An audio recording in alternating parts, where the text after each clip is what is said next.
بسم اللہ الرحمن الرحیم نحمده ونصلی ونسلم علی رسولہ الکریم۔ کل ہم نے یہاں تک گفتگو کر لی تھی، مگر اگلا جملہ جو ہے وہ اسی کے ساتھ ملا دیا گیا ہے۔ علامہ علاء الدین حصکفی نے یہ فرمایا والعجز لا ينقض كنوم الانبیاء علیہم الصلاۃ والسلام۔ تو یہ جو معتوہ ہو جاتا ہے بندہ، مخبوط الحواس ہو جاتا ہے، تو کیا اس کا مخبوط الحواس ہونا ناقض وضو ہے؟ تو فرمایا نہیں۔ اس کی بحث آئی تھی، وہ سب سے ہم فارغ ہو چکے۔ آگے فرمایا کہ جیسے انبیاء کرام علیہم الصلاۃ والسلام کی نیند ناقض وضو نہیں ہے، تو یہاں گویا گفتگو شروع کر دی انبیاء کرام علیہ الصلاۃ والسلام کی نیند بھی ناقض وضو نہیں ہے۔ ٹھیک ہے، اس میں کسی کا اختلاف بھی نہیں ہے۔ اور آگے فرمایا وَهَلْ يَنْقُضُ إِغْمَاؤُهُمْ وَغَشِيُّهُمْ۔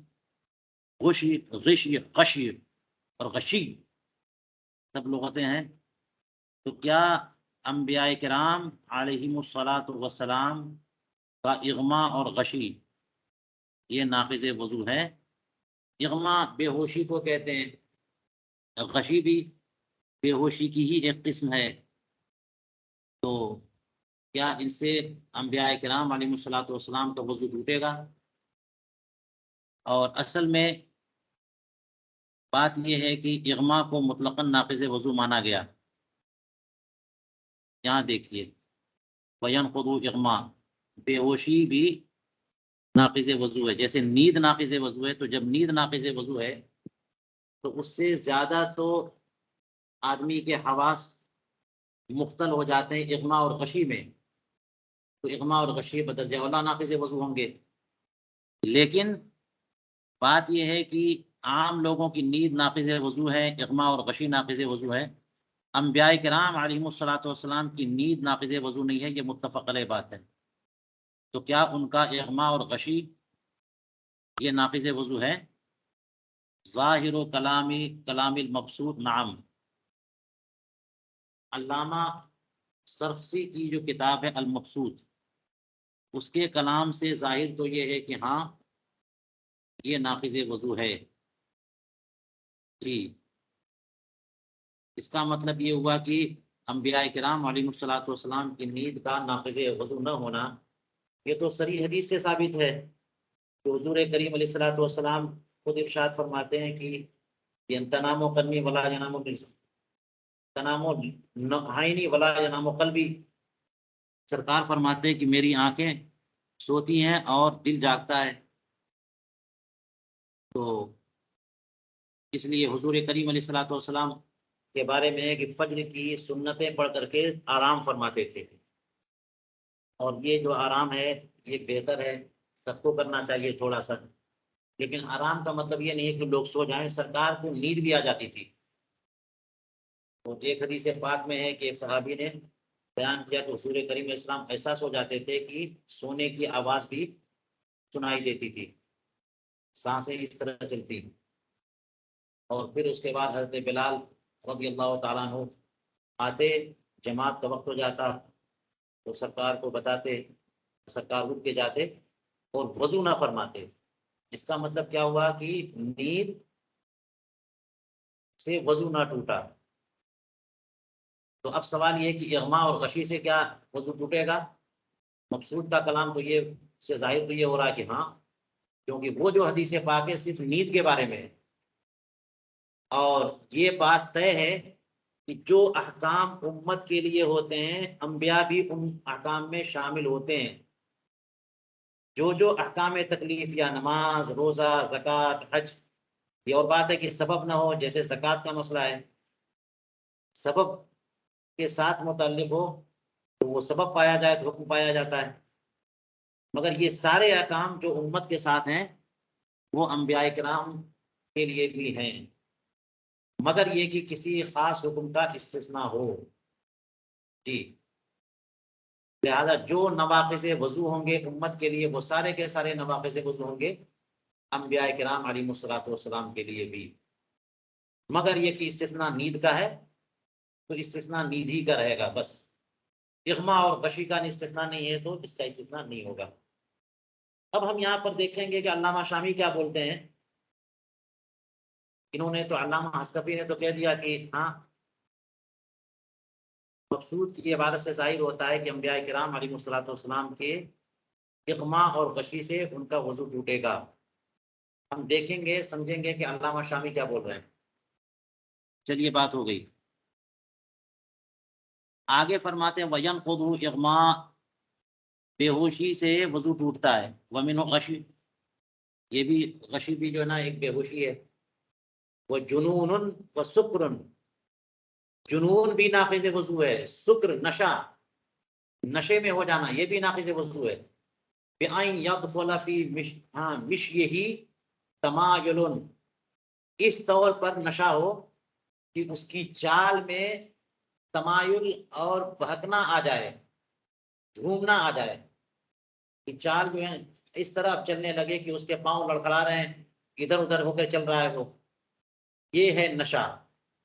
اس کا مطلب یہ ہوا کہ جیسے کچھ لوگ سردی پان کھا لیتے ہیں یا گل وغیرہ مانج لیتے ہیں کچھ ایسی چیزیں جس سے ایک شکر کی کیفیت ایک سرور کی کیفیت آ جاتی ہے. وہ نشہ مراد نہیں ہے کیونکہ ان کی چال ٹھیک ٹھاک رہتی ہے.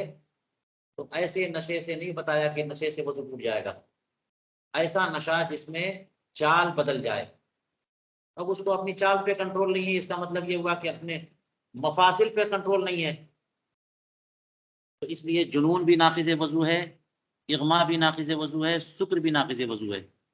کس حد تک سکر ناقض وضو ہے بتا دیا کہ تمایل یعنی جھومنے لگے چلنے میں ادھر ادھر ہو کے چلنے لگے. ولاؤ بے عقل الحشیشہ اگرچہ بنگ یا گھاس وغیرہ کھا کر طرح طرح کی گھاسیں ہوتی ہیں نشے والی. جو لوگ منشیات کا کاروبار کرتے ہیں ان کو پتا ہے کہ بھنگ ہے افیون ہے اور مروانا ہے پتہ نہیں کیا کیا ہے. یہ ساری چیزیں جو ہیں وہ نشہ لاتی ہیں. تو ایسی چیز کی دھونی لے کر کے یا پی کر کے یا کھا کر کے اگر نشہ آ جائے تو بھی وضو ٹوٹے گا کسی طرح سے ہو. اسی طرح فرمایا وَقَهْقَهَةُ بَالِغٍ يَقْضَانَ اور قہقہا بھی ناقض وضو ہے. کس کا قہقہا بالغ کا یقظان بیداری میں جو بیدار ہو. قہقہۃ بالغ یقظان تو قہقہے کی تعریف کی ہے ما یسمع جیرانہ قہقہا کی حد یہ ہے کہ اس کے اگل بغل والے پڑوسی جو ہیں جو ساتھ میں ہیں مجلس میں ہیں نماز میں شریک ہیں وہ لوگ سن لیں ہنسنے کی آواز تو یہ قہقہا ہے. اور آپ نے پہلے ہی پڑھ لیا ہوگا کہ اگر کوئی بندہ مسکرائے آواز نہ نکلے تو یہ تبسم ہے. اس سے نہ نماز ٹوٹتی ہے اور نہ وضو ٹوٹتا ہے. اور اگر آواز نکل گئی ضحک جس کو کہتے ہیں کہ خود سن لے اور دوسرے لوگ نہ سنیں تو اس سے وضو نہیں ٹوٹتا. ضحک کو کلام کے درجے میں رکھا جاتا ہے تو اس سے نماز ٹوٹ جاتی ہے. لیکن اگر قہقہا ہے تو اس سے وضو بھی جاتا ہے اور نماز بھی جاتی ہے. اور وہ کیا ہے کہ اتنا بلند آواز سے وہ ہنسا کہ اور لوگوں نے بھی سن لیا.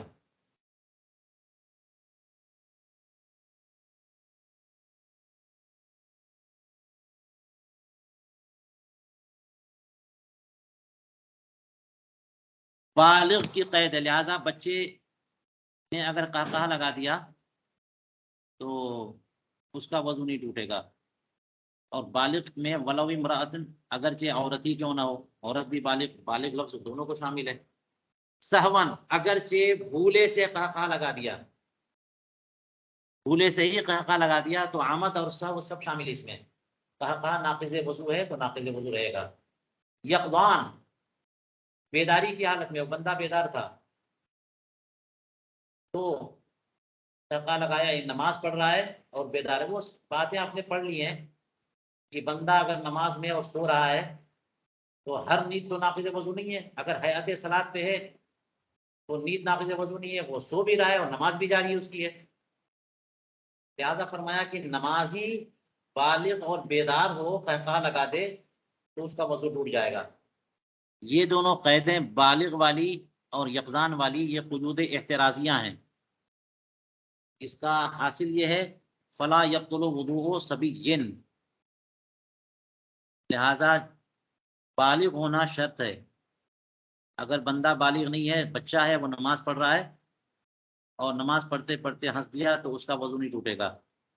یوں ہی ونائم، یہ یقظان کی ضد ہے کہ اگر بندہ سویا ہوا ہے اگرچہ بالغ ہے، نماز میں سویا ہے اور سوئے سوئے وہ جو ہے ہنس دیا تو ایسے بندے کی کا قہقہ بھی ناقض وضو نہیں ہے، بل صلاتہما، بلکہ ان دونوں کی نماز جائے گی۔ وجہ یہی ہے کہ قہقہ سے آواز نکل رہی ہے نا، تو کلام کے درجے میں مان کر کے کلام مفسد صلات ہوتا ہے، لہذا بچہ اگر قہقہ لگا دے، سونے والا بندہ قہقہ لگا دے تو مانا جائے گا کہ ان لوگوں نے منافی صلات کام کر دیا، نماز گئی، وہ وضو نہیں گیا۔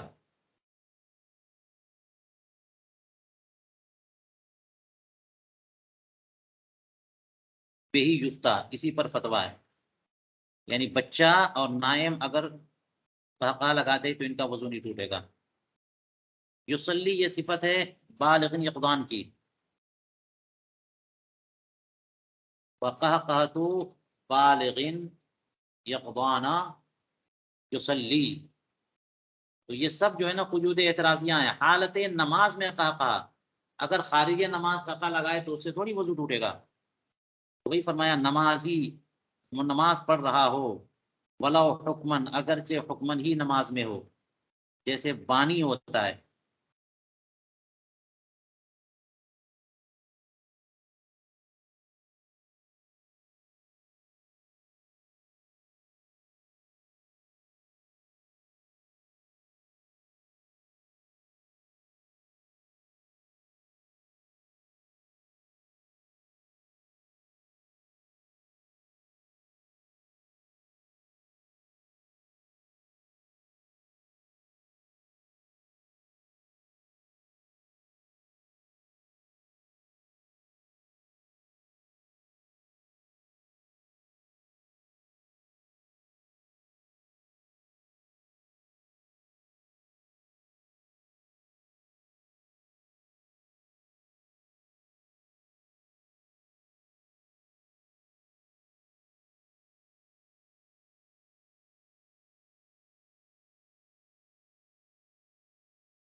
حضرت کی لیپ ٹاپ کی بیٹری شاید ختم ہو گئی۔